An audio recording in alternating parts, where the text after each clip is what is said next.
What is up, NFL fans? Welcome back to another episode of For Your Viewing Pleasure, or as we should call it, What is a Catch in the National Football League? I'm Jeff Hartman, joined by Wesley Coleman. Wesley, what is a catch in the NFL? Can you define it for me? You know what? I don't know if even no matter all these camera angles and all the slow motion, we don't know. What's still astounding to me is there's times where it's one of the few things that every fan, except for the fan of the fan base that gets screwed over, Oh, yeah. like agrees with, except for the referee and the one person making the decision. Like, I don't know. It's kind of a mess, but we're in a very different situation right now with Bo Nix and his broken ankle than we'd be if Brandon Cooks' catch was considered a catch. Yeah. And this is not just a AFC divisional round game in Denver situation. And go back to the Steelers game in Baltimore with Isaiah Likely. I mean, that was deemed not a catch. If you just took some schmuck off the street and said, you don't know anything about football, the intricate details of the National Football League, is this a catch? 10 out of 10 would say, well, yeah, that's Yeah, a it's a catch. catch. He Yeah. caught the football. No Yep. one knows. No one freaking knows. And we're going to talk about the officiating as I'm sure we get through the last round. The divisional round was pretty wild, and there's a lot of controversy. There's been a lot of, I guess you could call it a ripple effect in terms of how these results change the trajectory of specific teams. Let's start with that Buffalo game. I think that's where you have to start because that was the first game. Goes to overtime. Broncos, Bills. Broncos win. And what a gut punch. I mean, could you imagine being a Broncos fan and you're elated after the game? Holy cow, the calls went our way. We win. And then Sean Payton goes to the podium and says, we don't have Bo Nix for the rest of the season. Man, that's got to be a kick in the nuts. What's your take? And it's about as bad as it can be. I mean, you're the number one seed. You've got your second year quarterback who's getting better and better, and you've got home field advantage against. I mean, I don't know. It's pretty tough. It's a roller coaster of a game too. On what is a catch? What is pass interference? When should pass interference that isn't called in the last 2 minutes? Should that pass interference be called in overtime? I don't know. I think it was a bad end of a game for the officials, and most people agreed that when we argued with it every way. But then, yeah, getting that news, it's awful for Bo Nix, awful for Sean Payton, bad for Broncos fans. It's a tough ask to put Jared Stidham in and win a game. Well, I know that you're a hockey guy, but I don't know how closely you watch hockey. You follow the Dallas Stars. I know that. Yep. It's well known, especially in the postseason, that in the final 2 minutes or so of a game, the whistles get put away, and they're just like, "Hey, whatever happens here happens. Unless you murder someone, we're Right. not calling a penalty." It kind of felt like in this game, the NFL was following suit. It's like, okay, 2 minutes now. There's a conspiracy theory out there. I'll get to that in a second. And I didn't know about this till yesterday when someone told me about it, but I You don't like a good conspiracy theory. I love a good conspiracy theory. But I will say, like, I've always hated that in the NHL. And it's almost like it's a written rule, not an unwritten rule. It's almost as if it's a written rule. Hey, last 2 minutes, you do not blow that whistle unless you absolutely have to. If there's an infraction, it's an infraction. Whether it happens in the first 2 minutes or the final 2 minutes, that's the way I view it. But man, there were some really questionable calls. What's your take on officiating? Maybe saying, okay, last few minutes, we're just going to let them play. There's a hold on every single NFL play. Yep. There is a pass interference unless the defender falls down and can't touch the receiver. There is either offensive pass interference or defense, which offensive pass interference still doesn't get called as much as it is. I mean, like even Right. in the Chicago game that we'll talk about, the big, huge play that everybody, it's clear offensive pass interference in there.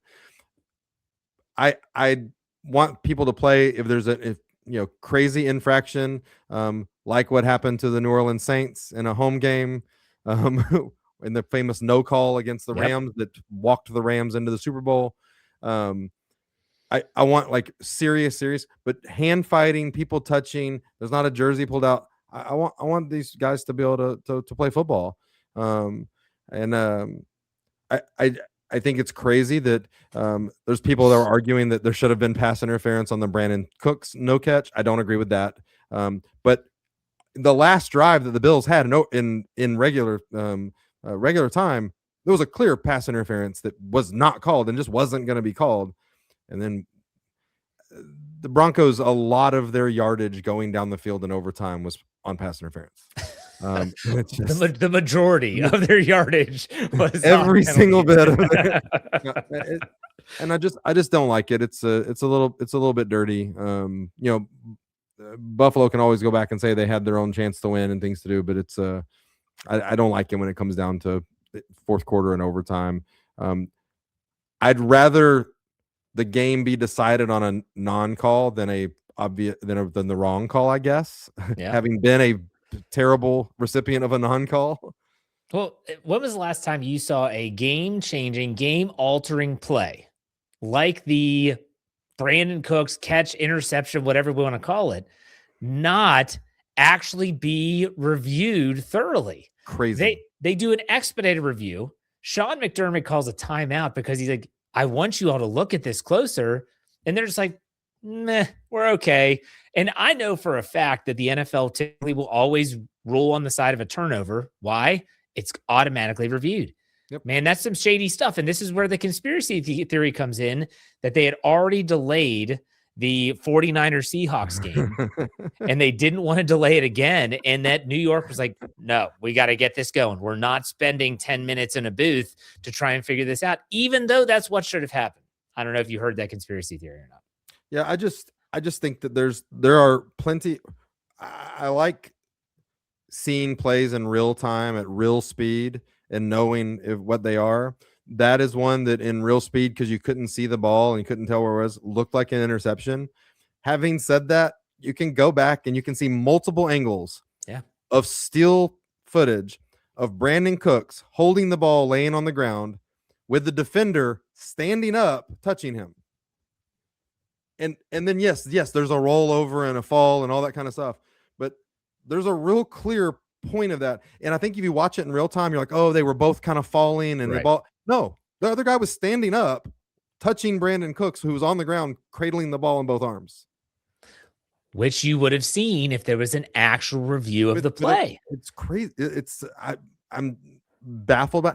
I'm going to also just play devil's advocate and say if Josh Allen throws that ball 5 yards farther, there's isn't a conversation because it's a touchdown for Brandon Cooks. Yeah. I mean, he did underthrow him, but I'm not going to blame it all on that because. Well, how about the end of regulation when he overthrows Dalton or Knox, who's wide open, and he just misses him? I mean, he walks in the end zone. They win on that play. Also, too, Brandon Cooks being like the proposed savior of the Bills, who signed a 2-year contract with the Saints in the offseason, them not being competitive. There was a agreement, quote unquote, whatever, made for him to be uncut. The NFL didn't like the way it was done for him to leave the Saints, and he signed with the Bills. I just will say that for a Bills team who's going to go in the playoffs and Brandon Cooks is going to be their savior receiver to throw to, their general manager should be fired before anybody else. And he got promoted. Crazy. But think about that call. Think about that non-review, that call. That got Sean McDermott fired. Now, 100%. My question, and so if that goes the other way, they kick the field goal, it's game over, and they're on their way to the AFC Championship game. But let me ask you this, because we'll talk about coach firings and all that stuff. You like to root for the best outcome in the next round. Right. I root for chaos. That's what I've always said, and I stand by that. In this game, did you get the outcome you wanted? No. my whole I've wanted this whole time with all this, and listen, I've liked the story of the Bears and Caleb Williams. I've been on their bandwagon since the preseason. What I wanted coming out of this was to Josh Allen in Buffalo to play Matthew Stafford in the Rams. I think that's the best Super Bowl with these 8 teams that are left. And like, I mean, and now we're looking at listen, it's 50-50, but there's a chance there's a real, like, not crazy path to having Jared Stidham versus Drew Lock in the Super Bowl. Yes. That's what we all wanted. Meanwhile, while all the fans are in San Francisco having soft tissue damage done while they watch the game next to a power plant. Yeah, I love that you brought that up. I wasn't ever going to touch that on any podcast, but you bring up the EMF stuff, not going down that road. All these fans are going to the Super Bowl and they're just going to get torn to pieces and have cartilage damage for years. They're going to be leaving with Achilles ruptures and you name it, ACL tears, all of it. But well, okay, let's leave Bills Broncos for a second. We'll get to there when we talk about the AFC Championship game. There were two games that I felt were duds, and it's Seahawks 49ers, but fell into that category. I mean, 41-6. I did not see this coming. I've said this on this show and on multiple podcasts. I felt like the 49ers winning was kind of smoke and mirrors. You felt like the injuries were eventually going to catch up to them. And I'm not so sure that that's all that this was, but this was not a good game. And good for Sam Darnold and the Seahawks. They finally were able to punch their ticket and they get to the NFC Championship game. They lose Charbonnet to an ACL tear, which is going to hurt their running game. I don't know. What was your take on this NFC West game? I mean, I'd say it's kind of probably expected. The way 41-6 was not expected. Not the 40. It was like Seattle winning handily at home. I kind of projected. The two quarterbacks combined for 264 yards passing in this game. But Brock Purdy leading the 49ers with 37 yards rushing. It's rough. I just we had talked about the Seattle defense is so good. I really thought that once George Kittle went out and which they, the 49ers really don't have a wide receiver who comes to the games and puts his uniform on. I thought that when you kind of gave Seattle, you got one person you got to take out of it, and it's Christian McCaffrey. Seattle's too good to not do that. I don't think it would have mattered anyway, but it would have been closer. But that Seattle defense is tough. They are. That's a tough place to play. We said that. No one ever gives them credit. And starting off with an opening kick touchdown, like it was just like that might have been a 20-point return for a touchdown from Rashid Seed. Also started the year as a New Orleans Saint. Here we go. But I don't know. It's a pretty it's a pretty big uphill battle when that place just buries you in that noise and you're already down 7-0. You haven't even touched the ball. Yeah. So I don't feel like there's much to talk about in this game. The Seahawks, I mean, in the most Sam Darnold thing ever, he hurts his oblique in an off week and is questionable to play, and he plays well enough, but is that doesn't throw a ball Thursday, Friday, or Saturday until warming up for the game. Yeah. I don't know. All right, let's go to Sunday. Sunday's games. I was really looking forward to Texans Patriots, and I got to be honest. Like I think the total was like 40, and I said take the under here. And obviously 40 turnovers. Oh my gosh, this was such an ugly football game. And I sent you a text and said, "Would you ever take out CJ Stroud?" And you said, "No, never." And this is at halftime. I said, if he comes out in the second half and throws a pick, I mean, how long is the leash you have to give this guy? You have a backup quarterback who played this season, played well. I think won you 5 games. I don't know. CJ Stroud has regressed significantly, in my opinion, since his rookie year. You can try and talk me out of it.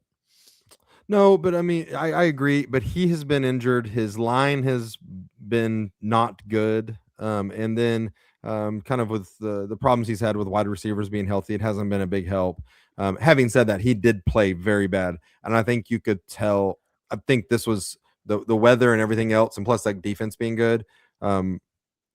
I think his injury was kind of showing up, and it was, and I don't think I said no, never. I think I said it's an 11-point game. I mean, and they were getting the ball first. It's just, it was, you're one play away from it becoming a 3-point game really quick. Yeah. Basically. And I didn't think, to be fair, Drake May wasn't playing good, and New England wasn't playing well enough on offense for me to start being like, oh, we've got to really get desperate here. You're really needing, Hutchinson to break free and get a 50-yard touchdown, and then all of a sudden anything can happen in that game. So I wasn't too bad on Stroud. That's 2 straight weeks though, because he played like crap against Pittsburgh too. And it's just the fact that his defense completely stymied the Steelers' offensive attack, but he turned it over 3 times, once in the red zone. This is a bad look for CJ Stroud and a team that's going to have to be thinking about what they're going to do with him at the helm. They fire Bobby Slowick the year prior, saying that this is probably the reason. The same offensive coordinator that got him that phenomenal rookie season, they fire him. Okay, offensive line sucks. Sure, like what are we doing? They have some, but kudos to Drake May. They did make the plays when they had to in the running game. Booty had a couple big catches for them. I don't necessarily believe in the Patriots, but I can't take away the success they've had either. Like everyone's talking about the soft schedule and they're going to get to go to Denver and play Jared Stidham. What are they supposed to do? Apologize? I don't understand that sentiment at all. Yeah, I was not necessarily impressed with Drake May and the way he played, and them taking care of the ball. But the New England Patriots being 3 for 14 on third down, I get it. Houston's a great defense, but I think that if Houston had gotten anything, they run away with this game. It also kind of, it just makes me think that if the Patriots do get past the Broncos and Jared Stidham, if they're playing Seattle, I don't know. This is we're talking about the 2 AFC games. This is an NFC Super Bowl to win now. I think pretty right. No matter who makes it, it looks like there's an NFC champion or Super Bowl winner coming out of the NFC this year. Yeah, and they should be heavily favored regardless of who wins the AFC championship. So we'll see. Then let's finish up. The nightcap was a great game. Great. Rams, Bears. And I have to ask, before we even go into the logistics of this 20-17 overtime win for I almost said St. Louis Rams, the LA Rams, were you watching this game and thinking should be played in a dome? I hate this snow, this cold, the fact that it's a home field advantage for the Bears who are used to this or acclimated to it. I'm curious because you've often said, I don't think playoff games should be dictated by the weather. You still stand by that? No, I do stand by that. Having said it, this game, I think that you had two great offenses, two great offensive coordinators, a great quarterback, and then an up-and-coming exciting quarterback that just didn't let that stuff bother them. They were professionals about it. The Bears had 417 yards of total offense. The Rams 340. So it did not. Now the 20-17 score would be misleading because this game seemed like it was having more offense than that for sure. But no, I mean this game particularly wasn't bad about it. I thought it was a great matchup and didn't necessarily favor one or the other. So let me ask you a second question about this. Yep. What do you think about the aggressive nature of Ben Johnson? We've talked about this before on shows where a lot of times some people, they are always looking to push the envelope. Dan Campbell kind of really brought this in and Ben Johnson was his OC at the time. Hey, we're going for it all the time. But sometimes you just got to take the points, man. They went for it a bunch on fourth down and did not have success. What was your takeaway from those decisions by Ben Johnson? Yeah, I think he messed up. I think he lost. He very potentially lost the game. They were 3 for 6 on fourth down, but in a game that's 20-17, in a game that went into overtime, in a game that we just talked about, the offense did gain yardage, but in a game affected by the field conditions, you punt the ball if you're at midfield and you try to pin them back in their own 10, and you kick field goals if your field goal kicker can make them. And you, if you're the Bears playing at home, you better have a field goal kicker that can make kicks at home when it's cold and it's windy. So I maybe he'll change and he realizes that being that aggressive inside Detroit, inside a dome, is different than in a low scoring playoff game. Or maybe it's just the thing that's maybe it wins him a Super Bowl one day. But I think in this game, it probably cost him the game. I don't feel like aggressiveness has to be all or nothing. That's the thing that I feel like with Dan Campbell was the guy that kind of started this new trend in the NFL. We're going to be aggressive every single time on our own 30. Don't care, going for it. And that's where you're like, well, wait a second. That's just as stupid. Why wouldn't you have the opportunity to say, yes, I do want to be aggressive in this situation, but I'm also going to take the points or punt the ball away in other situations? It just doesn't seem to flow well together. And I'm sure he's going to be second guessing himself a lot. That's Ben Johnson that I'm referring to. But I do want to get your take on Caleb Williams. This guy has a flair for the dramatic. The fourth down touchdown, which, yes, could have, should have, would have, pass interference. But still, that play was broken from the start, and he somehow finds a way to throw that touchdown. What an electric play. That was awesome. That's 2 weeks in a row, a fourth down throw that, regardless of what happens on the other end, all that, there's very few quarterbacks in the world who can make the throw that he Yeah. made. With the angle of where his body's at, for the way he ran around, for getting in the position of it, and throwing up there, it's 2 fourth down plays that are just incredible from him. Now again, he's going to have to keep progressing. He had 2 touchdowns and 3 interceptions in this game. He's going to have to keep getting better at that. But again, it's his second year, and this is a guy that Bears fans did not want starting week 1. Like, after the way his rookie year went, Bears fans were talking about who can be the next quarterback and what can they do, and how big of a mistake they made, and that they wish they had Jaden Daniels and all that kind of stuff. So, and remember, this is a Bears team that started off the season 0-2, losing to the Vikings and Lions. Yeah. Like, that's divisional games lost to start the year, 0-2. There should be some hope in Chicago, and I feel like that hasn't been a factual statement in a long time. So I think fans should be thinking that they're at least trending in the right direction.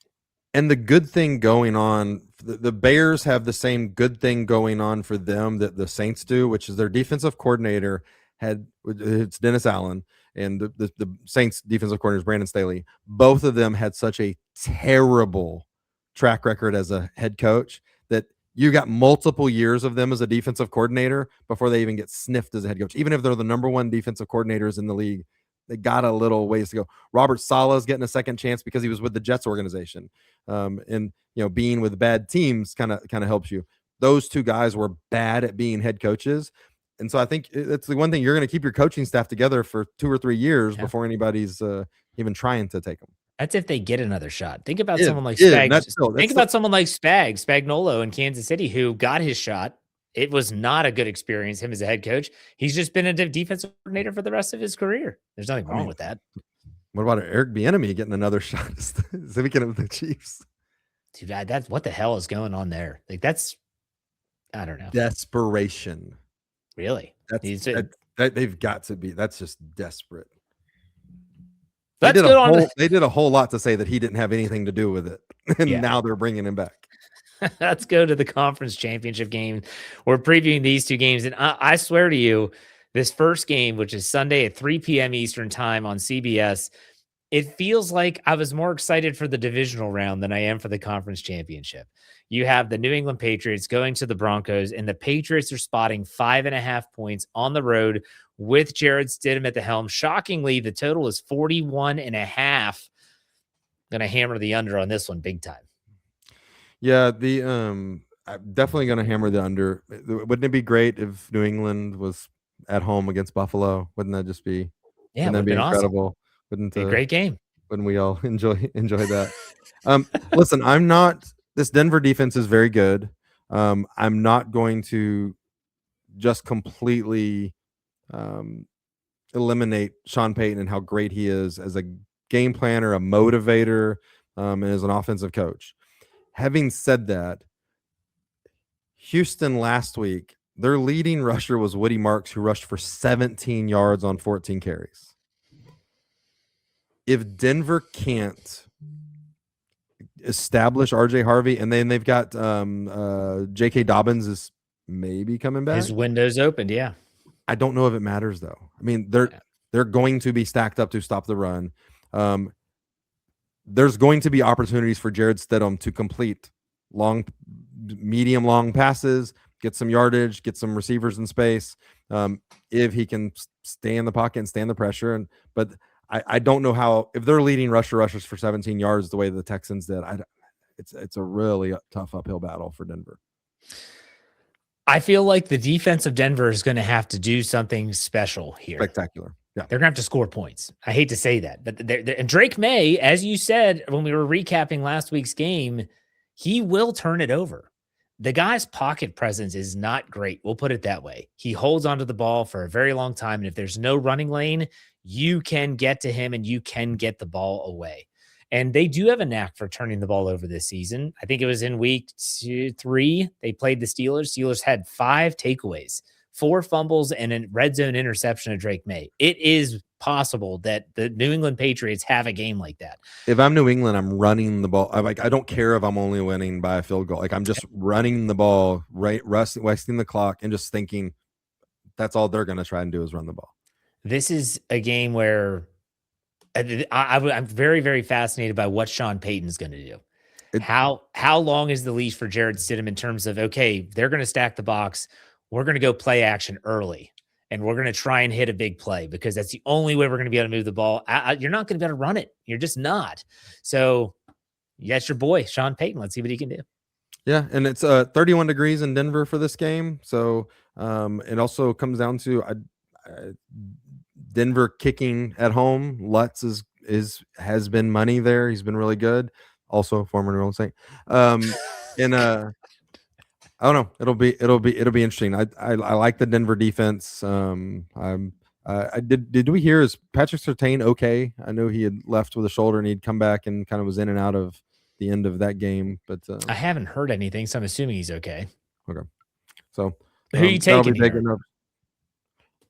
I'm going to take the 5.5 points. I'm going to take Denver in the 5.5. I agree for sure. You can't reasonably pick Denver to win this game, but I'm also not going to eliminate them. I think Sean Payton's great.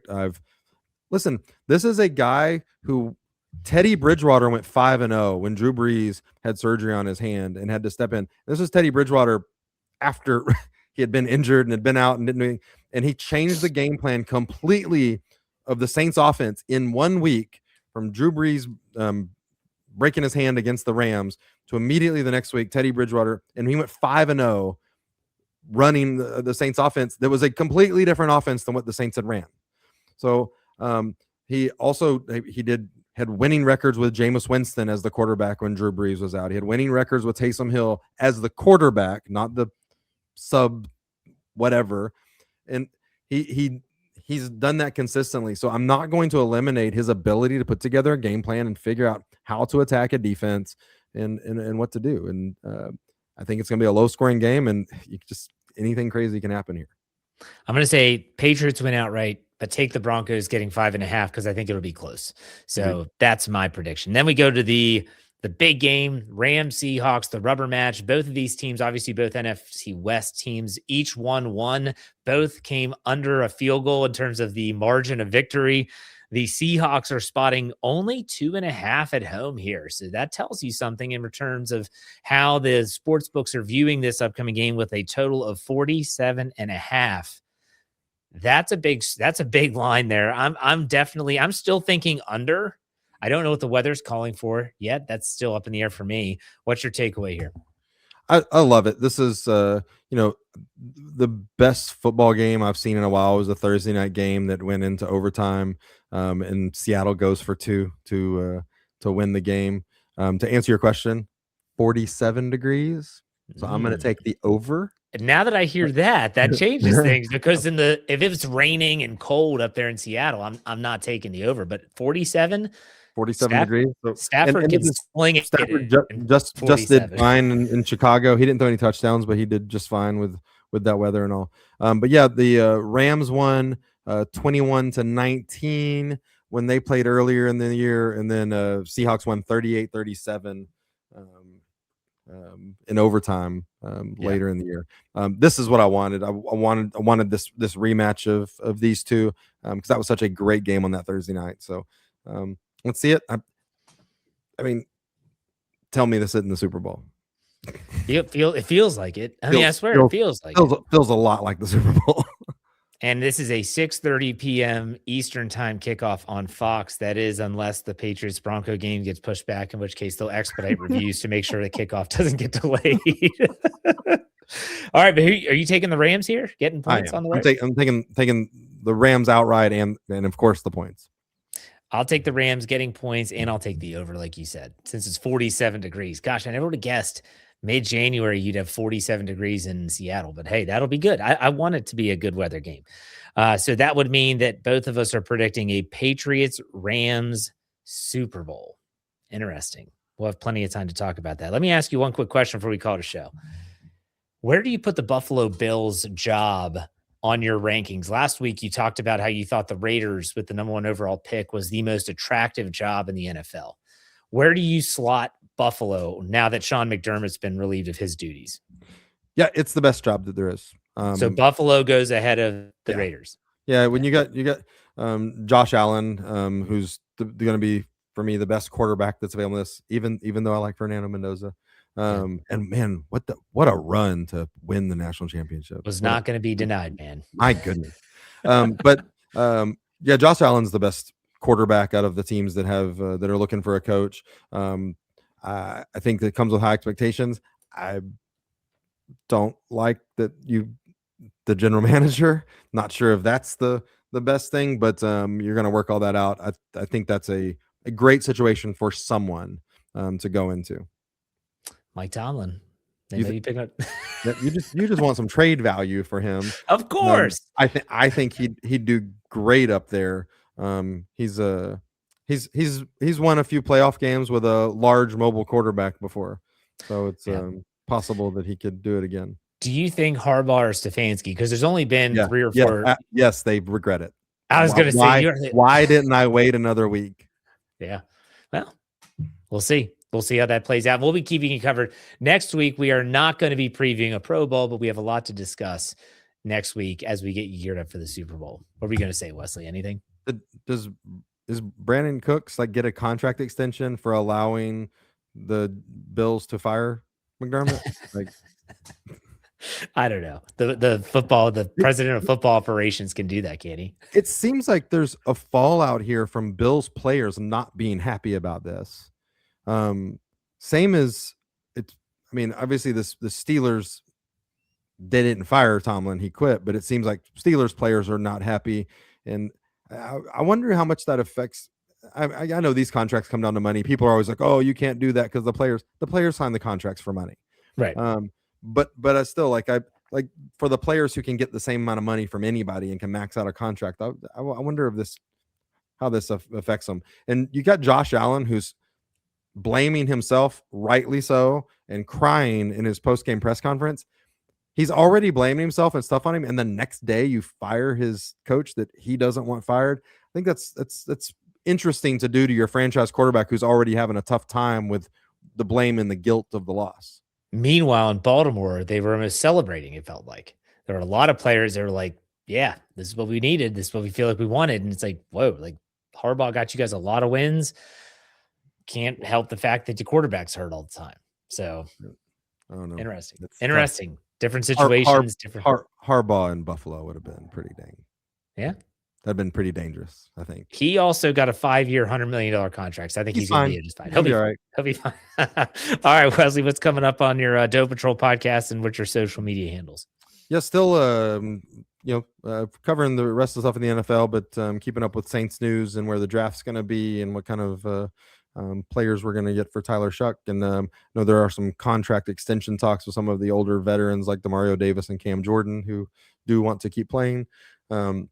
But you can find me on X at WhoDatWesley13. Find me on our Dome Patrol podcast, anywhere of your streaming platforms, or on X at Dome Patrol PCast.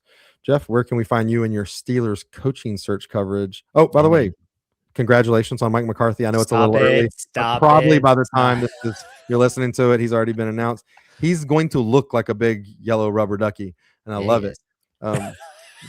Where can we find you, Jeff? Gosh, if that happens, I might flip out. But anyways, you can find me on social media at jhartman, HARTMAN_PIT. And you can obviously find our Steel Curtain Network Steelers coverage wherever you get your podcasts in steelcurtainnetwork.com. Wesley, man, enjoy the game this weekend. We'll talk next week. Take it easy. Looking forward to the Pro Bowl. Hey, buddy.